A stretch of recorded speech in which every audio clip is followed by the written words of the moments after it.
So it's supposed to be snowing right now, but it's not. Which is funny because it wasn't supposed to snow last night and it snowed all night long. So I don't quite understand. I literally can see the cloud over our place on the app radar, but there's nothing. It's supposed to be really coming down too. So the bulk of this came yesterday and last night. Like I said, last night I checked the app. I came down, I think at 6 o'clock to put the chickens in. And of course I left footprints in the snow. And then I came back down at 9 o'clock, so just 3 hours later, and my footprints were covered up. Like I said, the app didn't was specific. It didn't have any snow in the radar. I'm gonna give the chickens some corn here. Now there's snow on the radar, but none on the coming down. I feel a little bit of a sprinkle. Now, this is what's crazy, is the chickens came out this morning, and I don't understand why. Every time it has snowed, they've stayed inside. I had to go put straw down before they would come out. So my plan was to come down this morning and put straw down for them, but I didn't have to. They came out on their own. I mean, there's some patches in here that's not very covered up in snow. So maybe that's why. I just don't know. I don't understand their behavior with the cold weather and the snow. I don't get it. But I was kind of happy I didn't have to give them any more straw. It's expensive. I said that in a video a while back. It's pretty expensive now. It used to be pretty cheap when I was, I don't know, 20 years ago. It used to be pretty cheap, but now it's really high. So I don't want to have to give it to them unless it's absolutely necessary. So since it's not snowing, I thought I'd come down here and try to get some sunlight to the solar panels, sweep them off a bit, see if I can get any power out of them.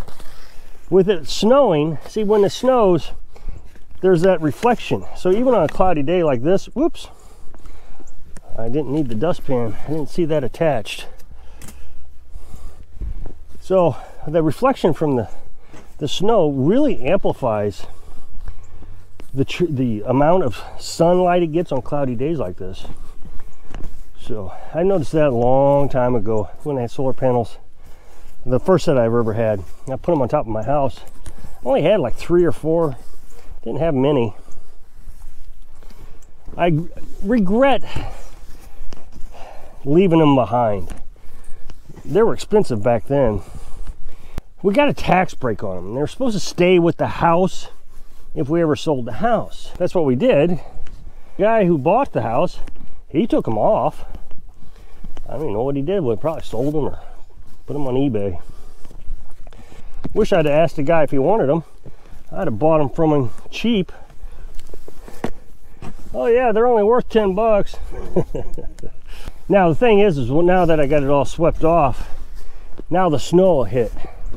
Just because it knew I was waiting on sweeping them off. But this accumulated really quick, actually.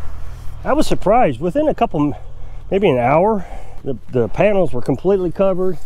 I bet we had a good inch of snow or so. Just didn't seem like very long. It was huge flakes too. But it's actually warming up as the day progresses. Yesterday, it got colder as the day progressed. So, got down to 14 degrees last night. Normally, try to explain this a little bit. I get up at 3 o'clock in the morning if the temperature at nighttime goes below 15 degrees. Well, last night it was supposed to get down to 14. So I thought, you know, that's only 1 degree less than what my standard is, whatever you want to call it. So I didn't get up. Well, I don't know, about probably 4 o'clock.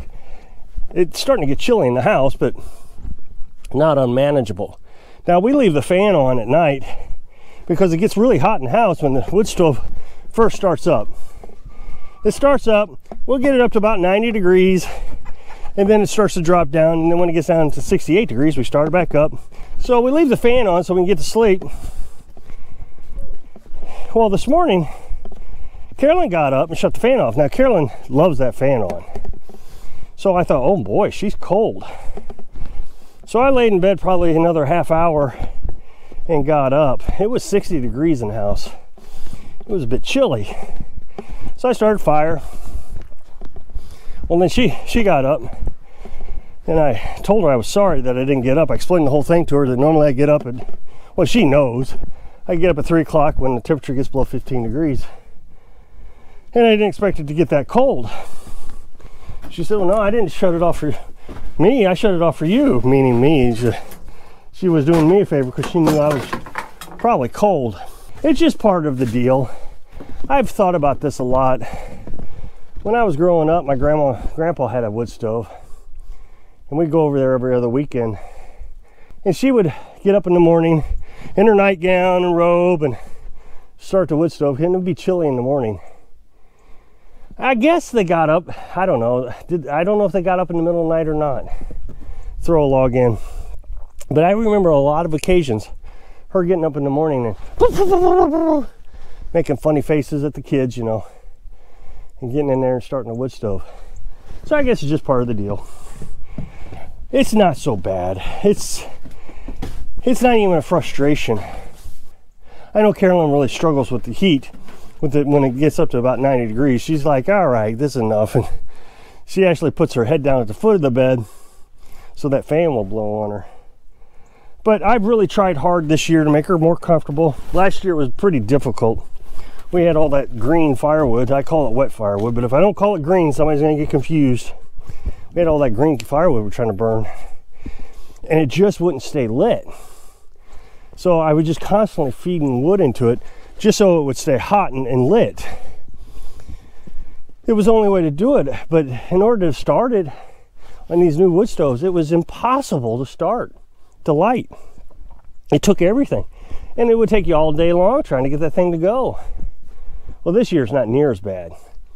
I can get that stove up and running pretty hot in half hour, and that's with opening the door, scraping the ashes out, putting wood in, lighting it. I was telling you a while back that I was worried about my well house here. You can see I've got it extended out about 2 feet past the structure.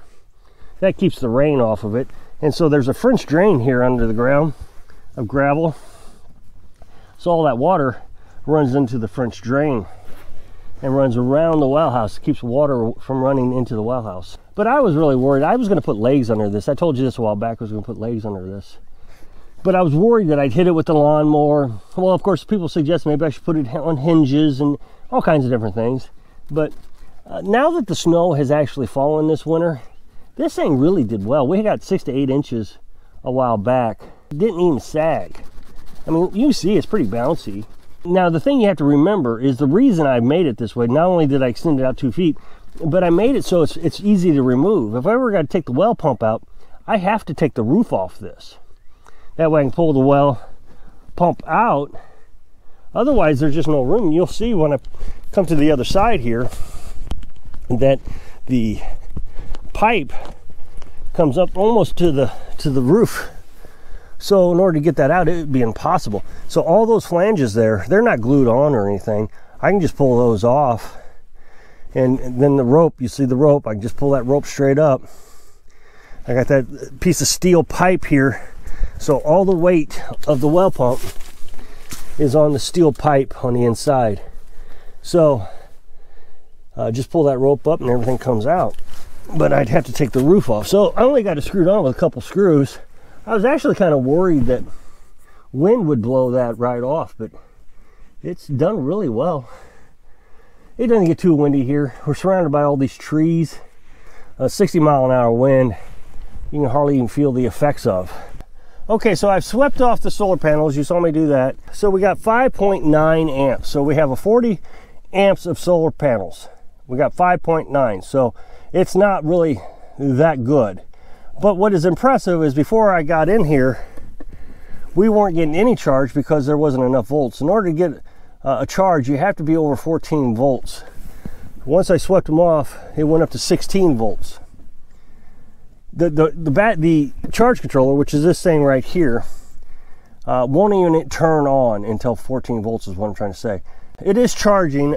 It's went up 1 volt. Oh, now it's at 6.5 amps. So it started out at 12.6, now it's at 12.8. You probably can't see that one. This is the inverter. I gotta fix that, so just ignore that. That's what broke. The inverter here, you should be able to see that's 12.7. It was a 12.6 when it started. It's using 10 watts. That's what the 10 is. So we're using 10 watts of energy per hour according to the inverter. But it's charging, just not very fast. So I'll have to run the generator tonight unless we get a little bit more sunlight. That's 7.6. So it's going up as I'm sitting here talking. That's good. I'll take you down into the woods now, because I know a lot of folks like coming down here when it's snowing. It's just the camera just does not adjust very well in snow light, is the best way to put it. It just my face always looks so dark, but when I put the background like that, that's just so pretty. Sitting at, when I'm up at the house, my desk is right underneath this window that points out to this direction. It's just so pretty. Of course, my channel, both of my channels actually, have a picture of a snow day on the channel pages. This is what it looks like. So, sure is pretty. I sure do enjoy living out here. It's a great life. It's not as hard as most people would expect. Oh, lots of work and lots of dread, but it really isn't that bad. Not to mention, you get to come out here and see this occasionally. So if you'll click onto this up next box, I'd really appreciate it. It'll take you over my other channel. You'll get to watch a comedy about the news. So I hope I can inspire you to accomplish your dreams. Thanks for watching.